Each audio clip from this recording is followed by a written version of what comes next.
राम राम विद्यार्थी मित्रांनो, तुम्ही ट्यूशन फी वेवरेज स्कीमबद्दल काही ऐकलं आहे का? ओके, जर नसेल ऐकलं तर मी तुम्हाला या व्हिडिओमध्ये कंप्लीट एक्सप्लेन करणार आहे. आणि ज्या विद्यार्थ्यांची परिस्थिती इतकी जास्त काही असत नाही, ओके, म्हणजे फायनान्शियल कंडिशन इतकी स्ट्रॉंग नसते, मिडल क्लास फॅमिली किंवा बिलो मिडल क्लास जर फॅमिलीमध्ये तुम्ही बिलॉंग करत असाल तर ही स्कीम तुमच्यासाठी खूप जास्त महत्त्वाची. ओके विद्यार्थी मित्रांनो, या स्कीममध्ये काय होतं मी तुम्हाला शॉर्टमध्ये सांगतो. ओके, पण असं सांगेल की सगळी इन्फॉर्मेशन तुम्हाला माहिती पडेल. कोणीही तुम्हाला यापुढे विचारलं की तुला TFW सीटसाठी अप्लाय करायचं आहे का, हो की नाही, तर तुम्हाला हो बोलायचं आहे. ओके, पण बरेचसे विद्यार्थी असे असतील त्यांना नो बोलायचं आहे. ओके, तर कोणत्या विद्यार्थ्यांना हो बोलायचं, कोणत्या विद्यार्थ्यांना नो बोलायचं ते पण मी सांगतो. ओके विद्यार्थी मित्रांनो, फॉर एक्झाम्पल जर तुम्ही ओपन कॅटेगरीमध्ये बिलॉंग करत असाल, EWS असेल, ओपन असेल, ACBC असेल, तर या विद्यार्थ्यांनी तर नक्कीच याचा फायदा घेतला पाहिजे. NT वगैरे असेल तरी तुम्ही हो बोलले तरी चालतील. ओके, पण जर तुमची कॅटेगरी SC असेल किंवा ST असेल, ओके, अशी जर तुम्ही म्हणजे कॅटेगरीमध्ये बिलॉंग करता ज्यामध्ये तुम्हाला 100% जी ती स्कॉलरशिप भेटणार आहे, ओके, सरकारकडनं, जर 100% गव्हर्नमेंट तुम्हाला स्कॉलरशिप देत असेल तर तुम्ही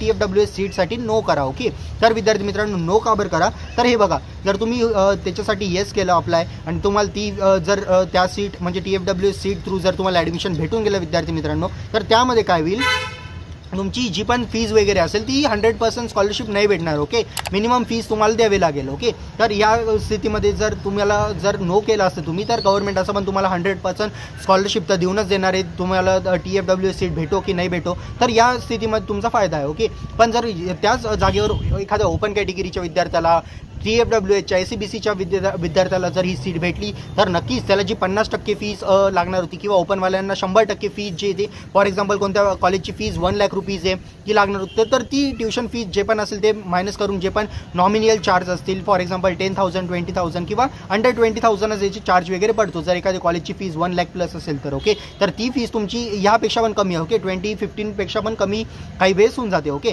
तर depend upon the college fees. तर या स्थितीमध्ये तुम्हाला TFWS सीटसाठी हो बोलायचं आहे. ओके, पण विद्यार्थी मित्रांनो, असं नाही की तुमची कॅटेगरी ओपन आहे, EWS आहे किंवा कोणती ACBC कॅटेगरी तर तुम्ही होच बोलायला पाहिजे. तर बरेचसे विद्यार्थी म्हणजे हे माहिती नसतं त्यांना की काही कॉलेजेस अशा असतात विद्यार्थी मित्रांनो, त्यांची नॉमिनल फी खूप जास्त जे आहे ते जास्त असते. ओके, आणि ट्युशन फी खूप जास्त कमी असते. काही कॉलेजेस असे असतात की त्यांचे ट्युशन फी फक्त 20,000 असते. ओके, मग या स्थितीमध्ये काय होतं, जर एखादी 1 लाख तुमची जी ती कॉलेजची फीज असेल आणि ट्युशन फी फक्त जे ते 20,000 असेल, तर मग तुम्हाला स्कॉलरशिप थ्रू जर 50% रिडक्शन होत असेल तर 50,000 तुम्हाला पे करावे लागले असते. ओके, जर TFW सीट नसतं तर. ओके, तर 50% पे करावं लागलं असतं.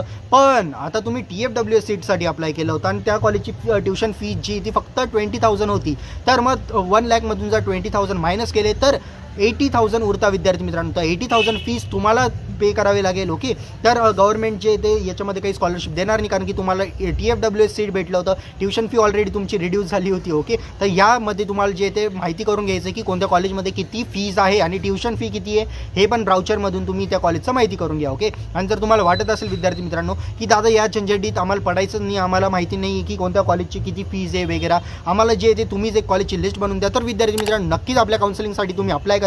या काउन्सिलिंगचा फायदा काय होईल, जसं की तुम्हाला मी आता स्कीमबद्दल सांगितलं. ओके, आणि बरेचसे विद्यार्थी असे असतील ज्यांना याबद्दल माहिती नसेल. ओके, कमेंटमध्ये नक्की सांगा की एवढी जास्त डीपमध्ये इन्फॉर्मेशन म्हणजे तुमच्याकडे होती की नाही होती. ओके, तर नक्की सांगा. सगळे तर येसच बोलणार होते. ओके, ज्यांनी पण विचारलं TFWS साठी अप्लाय करायचं का, हो करून टाक, फायदा आहे.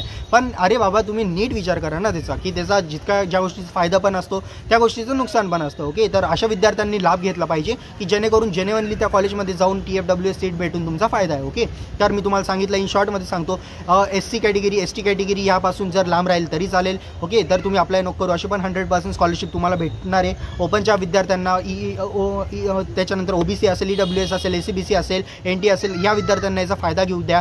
त्यानंतर विद्यार्थी मित्रांनो, असं कॉलेजची फीज म्हणजे ज्या कॉलेजमध्ये जे ते ट्युशन फी फार जास्त मिनिमम असेल या कॉलेजनी पण लांब राहायला पाहिजे.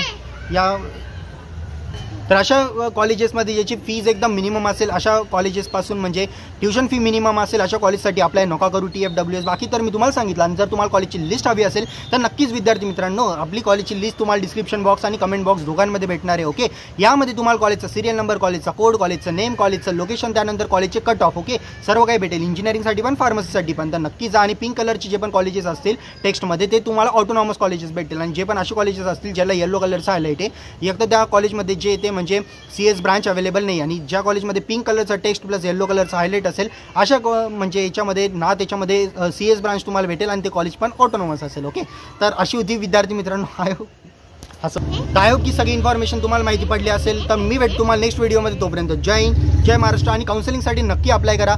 मी तुमचा इंतजार काउन्सिलिंगच्या बॅचमध्ये करतोय. ओके, 1-on-1 टॉक करू आणि नक्कीच एक चांगली कॉलेज ह्याच कॅपराऊंडमध्ये तुम्हाला मिळून देऊ.